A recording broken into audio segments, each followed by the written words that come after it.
You're listening to the HR Mixtape, your podcast with the perfect mix of practical advice, thought-provoking interviews, and stories that just hit different so that work doesn't have to feel, well, like work.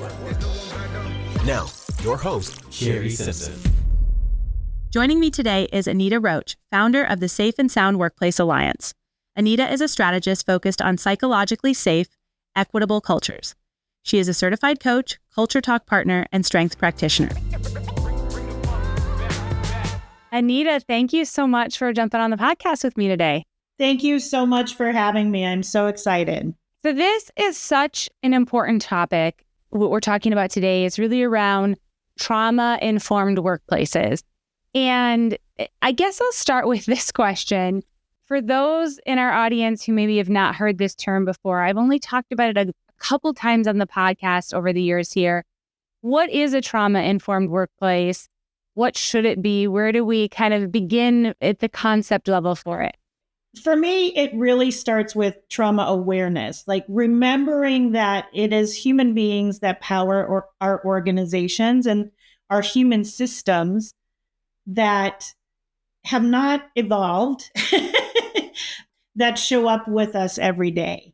From that, we can move from trauma affected, trauma unaware, into more trauma responsiveness, more trauma sensitivity, starting to do things that can be trauma reducing by mitigating those involuntary physiological trauma responses that all humans have.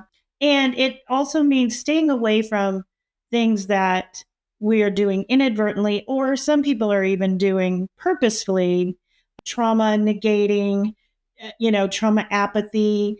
I have a whole continuum on this that's expanded on some of the trauma-informed organs work to be more for the corporate workplace or larger workplaces, and trauma weaponizing, because trauma weaponizing is a thing that is happening.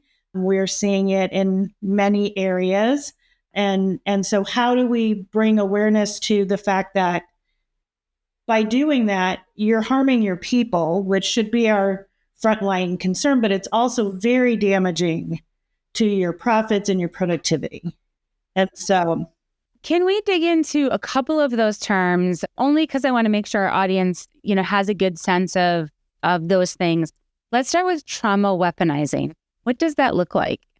Not to bring in politics, but because this particular quote was all over the news if you watched it, and as somebody who has a partner who was a federal employee until recently, the head of OPM is on record saying, we want to traumatize the bureaucrats so that it's so uncomfortable for them to come to work that they just leave.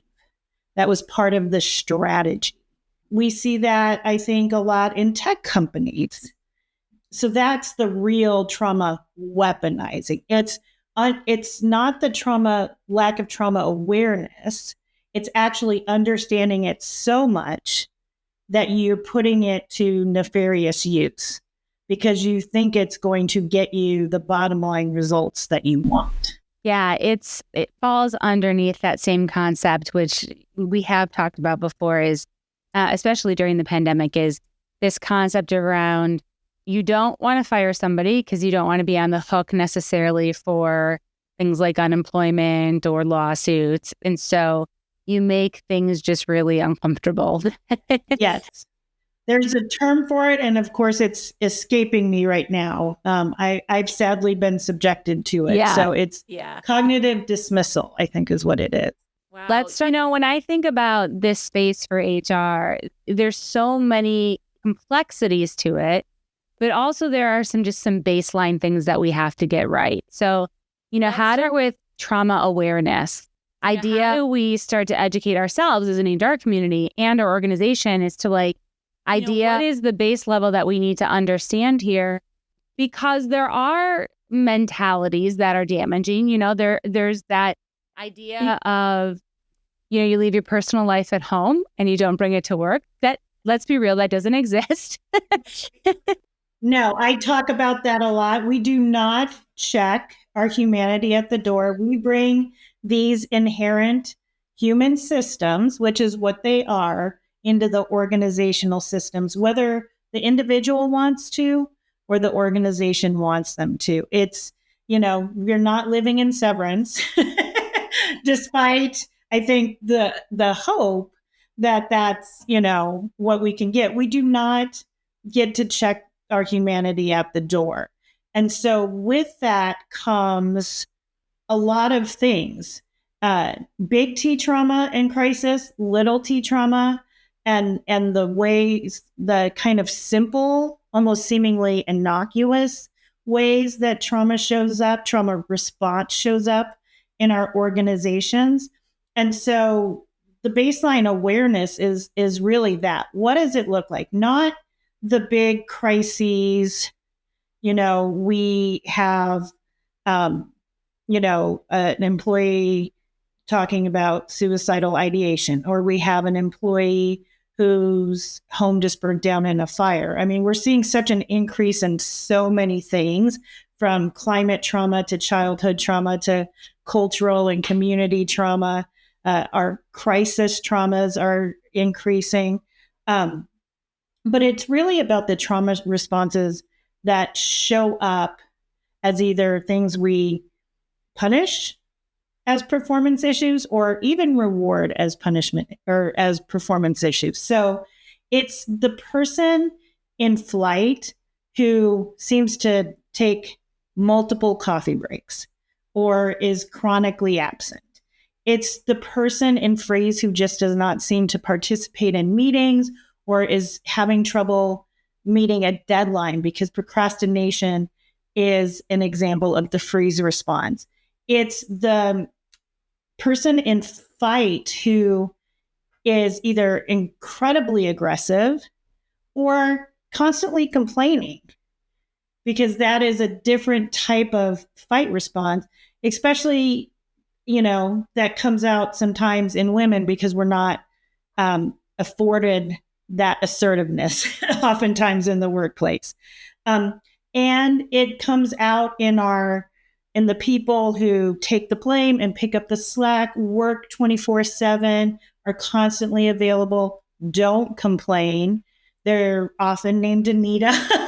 They, suffer from burnout.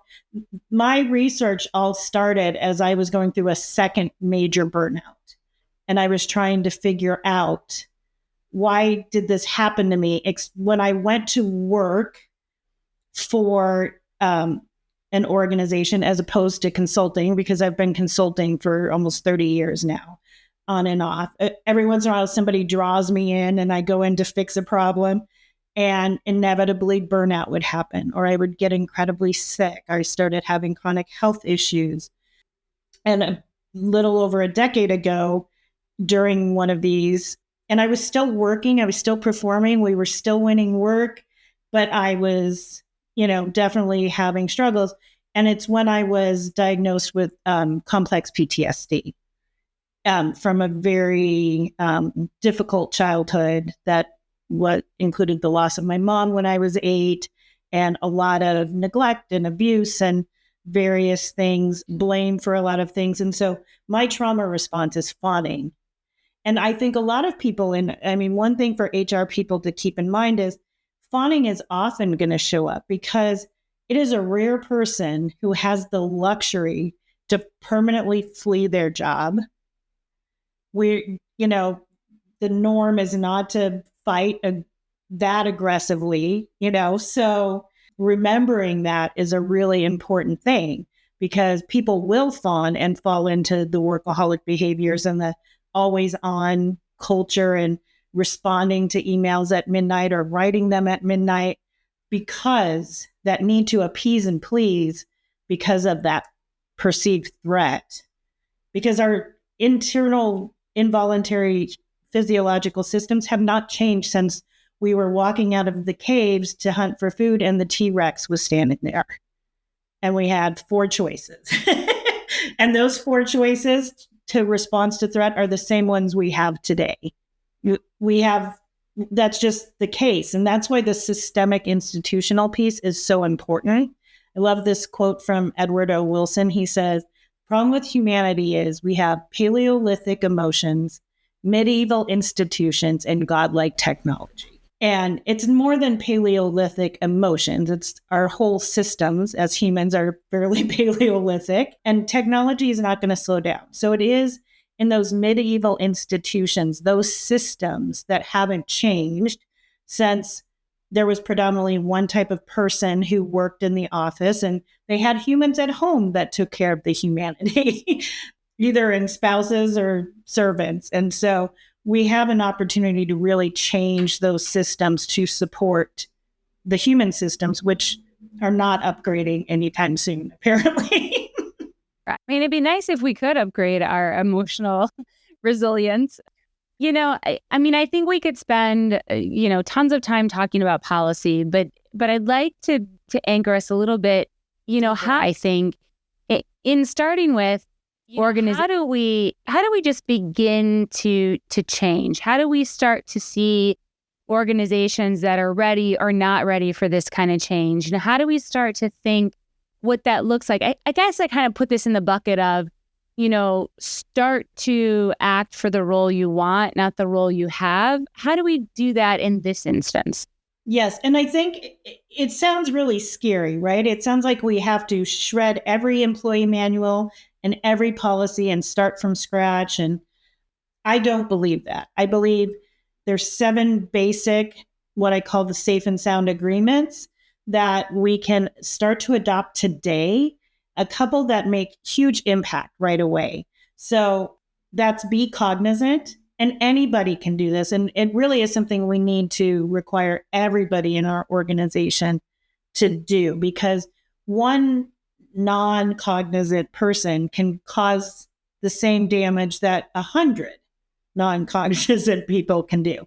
And be cognizant is really setting behavioral guidelines and teaching people to be aware of their body positioning, their tone, their language, their hand gestures. I joke a lot in my talks. I am Italian. I tend to talk with my hands, and I've become really aware, because for somebody who has had an abusive childhood or is a victim of domestic violence, that quick hand gesture can feel like, the amygdala is saying, oh, this person is about to hit me.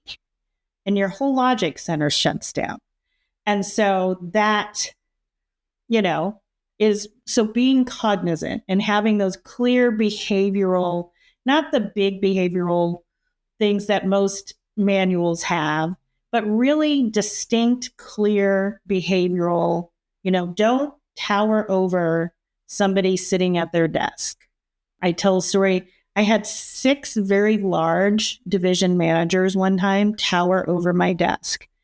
And for the many of us, the half of women and 1/3 of men who have experienced sexual violence, that's intimidating to begin with. But then when they don't respect boundaries of, no, I can't work another 30 hours this week, I've already worked 90. It's just another example of no not meaning no again. And so that's a be cognizant piece. The other is having clear accountability around that. That is for everybody. Joe or Sally, who happens to be your highest performer, doesn't get a free pass. And oftentimes that's what we see, is that lack of accountability across the board, because it's scary to put consequences in place. And certain people don't get held accountable the same way others do. And so those to me are 2 easy things that you can start to implement. And even as an HR person or anybody listening, you can start to do that yourself and start to model what that looks like. Such good examples, especially around those employees who are difficult, but who are meeting their KPIs. When I was earlier in my career, I was in an organization. We had cubicles, and so open air cubicles, and so the kind of the cubicle section across the way from me, there was a leader there who was a yeller. I mean, a yeller. And that particular department, it was a male leader, all female staff. And they met their metrics every month, every quarter. But the environment that those employees was working in was terrible. And I remember bringing it up because obviously I was in HR. I was in a training development role, so a little bit different than, maybe a business partner role. But I remember bringing it up and saying like, hey, what are we doing with this person? Like, this is bad. Like, the stuff that I'm overhearing, everybody else on the floor can hear too. Are they being coached? Are they on a performance improvement plan? And it's like, well, no, they meet their metrics. They're kind of a difficult manager. And granted, this was, probably 15 years ago now. And I think that some of that kind of, mentality has changed for sure. But there's other complexities. Maybe you're working in an organization that's family owned, right? And so you have family dynamics that you have to deal with on top of that thing.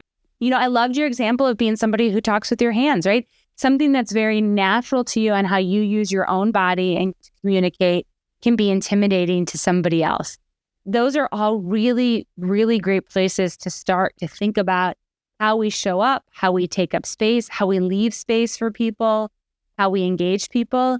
I'm an extrovert to the nth degree. And so one of the tactics that I learned throughout my career in team meetings is making sure to ask people individually, what do you think? So I'm giving space for the introverts. But as I've kind of evolved in my own knowledge of things, even that practice, although well-intentioned, can be intimidating for someone. So really great examples there. Yeah, it's I will say, one of the first things people moving into new offices or redesigning their offices can do is open concept offices are not trauma informed. For the very reasons you mentioned. There's no safe space. People are not having private conversations, corrective conversations.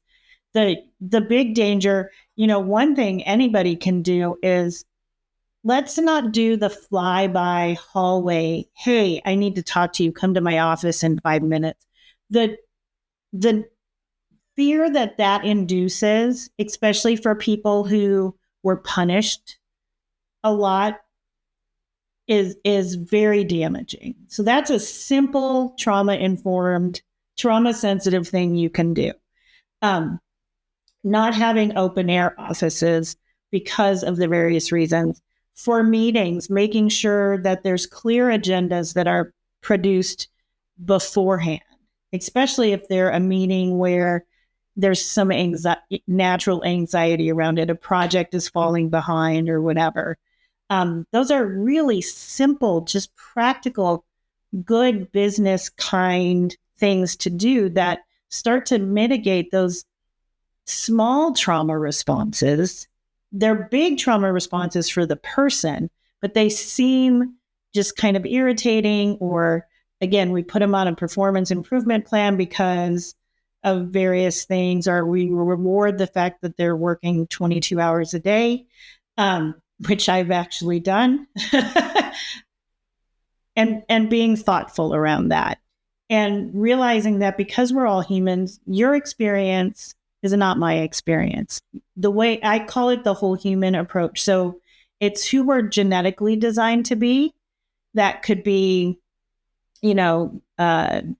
our genetic ancestry related to race. It could be our gender, a whole host of things. What we're good at. There's our neural processing. And sometimes that's impacted genetically or, in utero. And sometimes it's acquired. For example, PTSD is an acquired neurodivergence. And our lived experiences, which it would be nice to think everybody in the corporate world, because I think this is one of the misnomers, right? Is that people with significant trauma, complex PTSD, are not in our corporate workspaces. And it's just a lie. Because 70% of adults have some level of trauma. 37% have significant childhood trauma. Gen Z, the number is 57%, because they are the generation that grew up in the pandemic with active shooter drills starting when they were 5 years old in the United States. Like all of that, their parents and the food insecurity and housing security that the pandemic caused. So they're not lazy. They're in trauma response. And it's just a different trauma response than what Gen X did, for example, because there's more opportunities to gig work and do things. So they don't have to stay so much. So it's understanding the generational differences in trauma. It's just being aware, and then acknowledging your role. Awareness is we have a 40% higher turnover rate, which is the stat for non-trauma informed, psychologically safe, psychosocially sound businesses. 40% higher turnover rate, which we know the costs of that are extensive. If you have a 40% turnover rate higher all of a sudden, that isn't a person, that's not an individual's resilience problem. That's not a generation's laziness problem. That's a internal systemic issue. And moving from that awareness into acknowledgement of the root cause and being honest with ourselves as leaders and decision makers and, organizations, that is when you're ready. If we move from awareness into immediate action, one, that's not trauma informed because it causes chaos, and those feelings of chaos are very much associated with trauma impacted people. But it also doesn't get the buy-in we need. It doesn't get allow for stakeholder engagement. It doesn't allow for clear agreements from top to bottom. So really moving from awareness to acknowledgement, then building advocacy around the change you want to make. And then clear agreements. I call them declarations of commitment in the book. The CEO has to sign one that they're committing to the resources and the accountability and the leadership. I just saw an article from the CEO of Duolingo that just came out this morning. 42 new hires, new graduates, so all Gen Z. And he told them, we're allergic to toxic behaviors here. As a culture, we identify it and reject it immediately. He talked about, taking initiative, kind of universal leadership type concepts. He talked about being nice. He talked about not about work-life balance and what it means for success. He's on record saying that. Now, I love a written commitment because you can bring the paper in, but because of the size of the company and who he is, the whole world now knows that he is committed to that. So now, if you're not seeing that in his organization, people can say something, because we know many companies who post their values and then don't actually apply those. We've seen that recently with Wells Fargo and the woman who sadly passed away at her desk and was not discovered for multiple days. We see that in the suicides at EY. Like, your values talk about psychological safety and all of this, but what's really happening? This has been a very interesting conversation, and I think there's probably hours and hours of content that we could go through. But as we wrap our conversation, I'd love you to think about that HR professional who's trying to learn about this, trying to inform themselves so that they can help really get their organizations ready and move forward. Where do they start? What are the resources they should be looking at? I mean, one of the reasons I did this research and started writing the book and all of that is because there wasn't a lot out there. We're seeing some change there. So you can look into Stephanie Lemick's work at the Wounded Workforce, Dawn Emmerich's work, hopefully my work.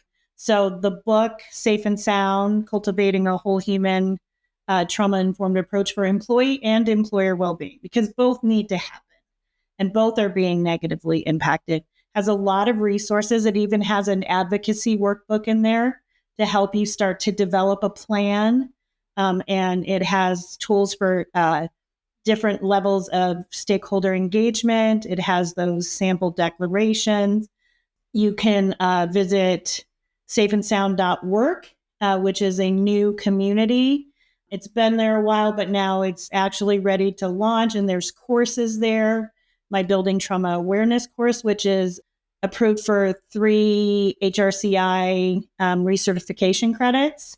And I'm going to be offering some discounts. So check out the show notes there for your listeners to be able to join at a special rate. You can download a done-for-you presentation on the business case that talks about all the statistics and all the positive statistics when we do these things. And it's pre-done for you, so you can take that into your leaders and prove your case.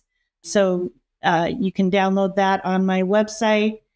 And yeah, just learn as much as you can, really.